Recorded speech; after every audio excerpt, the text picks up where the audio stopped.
13-14 ఏళ్ళు కశ్మీర్లోనే ఉన్నారు. నమస్కారం శ్రీరాములు గారు. నమస్కారం అండి. సో ఆవిడ ఆఫర్ అయితే బాగానే ఉందండి, జత గాజులు ఇస్తానంది. ఈయన కూడా ఇస్తాడు, చీరాసారే ఇచ్చి పంపిస్తాడు, అదేం ఇబ్బంది లేదు. ఇలాంటి provocative statements we have been watching from their defence minister, from their prime minister. పాప ఆయన అనారోగ్యంతో హాస్పిటల్లో అడ్మిట్ అయ్యారంటారు. అడ్మిట్ కాబడ్డాడని చాలామందికి తెలుసు. బలవంతంగా ఆయన అడ్మిట్ చేశారు. ఆర్మీ కంట్రోల్ తీసేసుకుంది. జనరల్ మునీర్ ఎక్కడున్నాడో తెలియదు. ఫస్ట్ ఆఫ్ ఆల్ ఆయన కోసం గూగుల్లో గ్రోకులో ఎతికేస్తున్నారు. ఆయన కోసం ఎత్తుక్కుంటూ లెఫ్టినెంట్ కల్నల్ బొకారీ ఆయన పెద్ద లెటర్ రాశాడు. అది నిజమో ఫేకో అనేది తెలియదు. మీకోసం బెంగపెట్టుకుని 250 మంది ఆఫీసర్లు రాజీనామా చేశారు, 1200 మంది జ్వరం బాత పడ్డారు, మీరు ఎక్కడున్నా ఎంబడే వచ్చేయండి. అసలు ఏం జరిగింది సార్ పెహల్గాంలో? ఇవన్నీ తర్వాత మాట్లాడుకుందాం.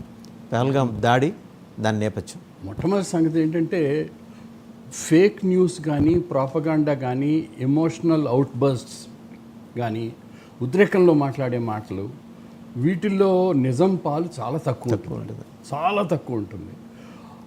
పైగా ఇప్పుడు మునీర్ సంగతే తీసుకోండి. ఆయన ఆర్మీ చీఫ్ బయట కనబట్టలేదు. తన పని తను చేసుకుంటూనే ఉండొచ్చు. ఇప్పుడు మన ఆర్మీ చీఫ్ ఎంత కనిపిస్తున్నాడు బయట? లేదు కదా.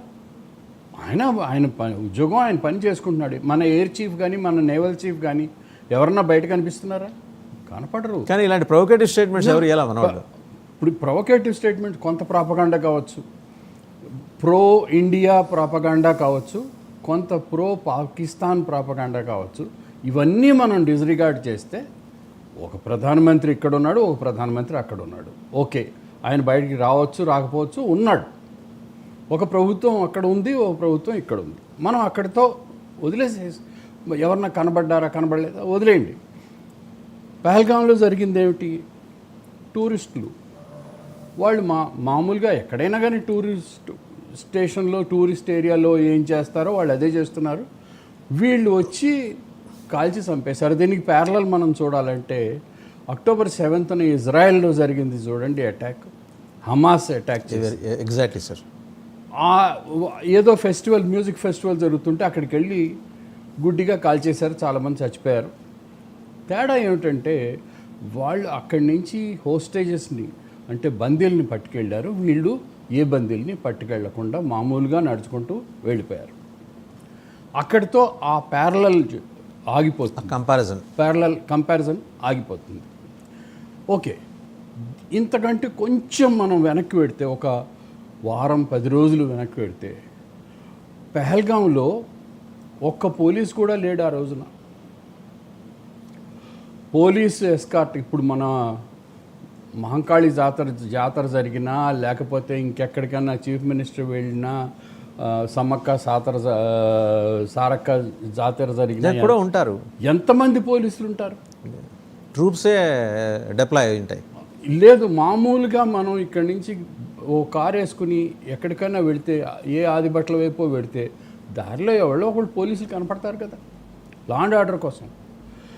మొత్తం పెహల్గాం అంత టూరిస్ట్ ఏరియా, అంత టూరిస్ట్ సీజన్లో పోలీసులు ఎక్కడా బయట డిప్లాయ్ లేకుండా ఉన్నారంటే దానికి ఏమిటంటే, ఒక రకంగా వీళ్ళకి ఏ సిగ్నల్లో ఏ ఇన్స్ట్రక్షను లేకపోతే ఇన్ఫర్మేషను వచ్చి ఉంటుంది, మీరు కొంచెం మైదానం ఖాళీగా వదిలేయండి, మా పని మేము చూసుకుంటామని ఎవరో జేఎండ్కే పోలీస్కి చెప్పినట్టు నాకు అనుమానం.